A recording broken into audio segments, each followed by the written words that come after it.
Black79 here, video 2, hopefully the first one's got you going with your templates. Now what I'm doing is, I'm building the foot at the moment. This is the right foot. I'm now going to make the left foot and the right foot at the same time. Because the last thing you want to do is suddenly you build one foot really good, and you look at it and go, yeah, it's a good foot. And then you look at all your templates, and you're like, I don't really remember what that is, I haven't labelled it very well. So good practice is, build the left and the right at the same time. The good thing about the power loader is it's symmetrical. Also, on that note, while you're making it, remember, keep your blades sharp. Cut your lines and then get one of these sharpening stones from your pound shop or a dollar store if you're over in the US. And literally, every now and then, cut sharp, cut sharp. Some people say how they go through loads of blades. This blade here, I have used for all my cosplays. I've literally had this one blade since I started on Robocop. While I was working on Robocop, I was using a kitchen knife at one point. It was dreadful.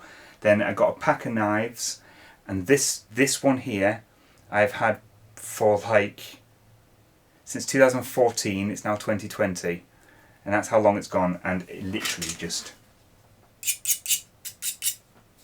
keep on top of it.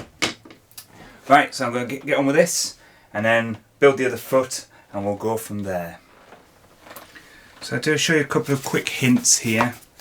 So when you're cutting your foam, it's good to think of the angle of the cuts.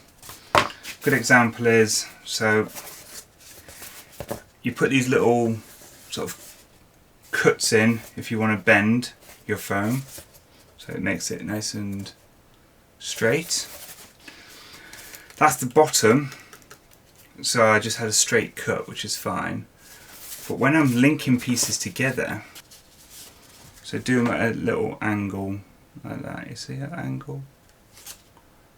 So then I can glue them together. It's always good to put little lines as well with a Sharpie pen, so you can line them up. So that'll go there like that. So I use Time Bond. This stuff is great. It's like a thick, goo. You put some on, you let it go you let it go dry pretty much on both sides, and then they stick together, and then put some pins in. So you don't need a lot. I just put a bit on there, scrape it along like that. Scrape it along there, and that piece is going to be going on.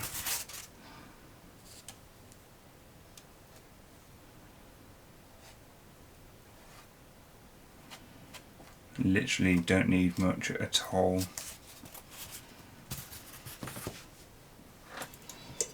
Put my lid back on your glue. So there we go, so going tacky. And literally just link your seams together.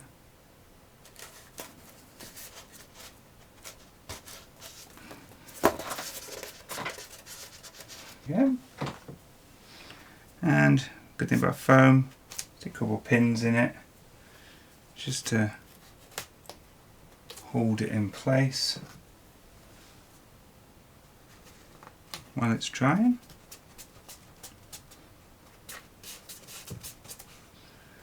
And there you go, there's one piece.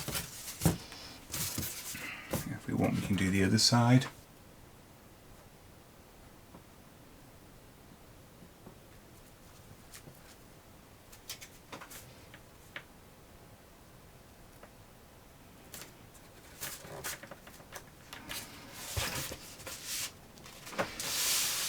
Line it up. And what I'll do is I'll go over the inside with a glue gun afterwards. A little pinch along the edge, just give it a nice little straight line. Pop a pin in.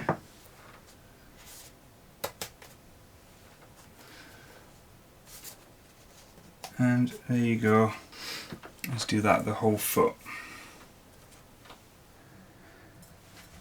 So here we go. That was the 3D model of the shoe. And here's left shoe.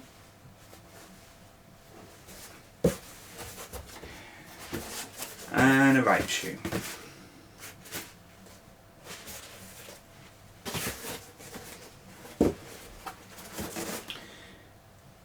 There you go. So I've left the bottoms completely out at the moment because I've decided to go down the route of using plaster stilts. So the stilts will go inside, and I might have to build some sort of frame for the stilt in the shoes. So the bottoms are empty at the moment, but then I'll work out what I do there.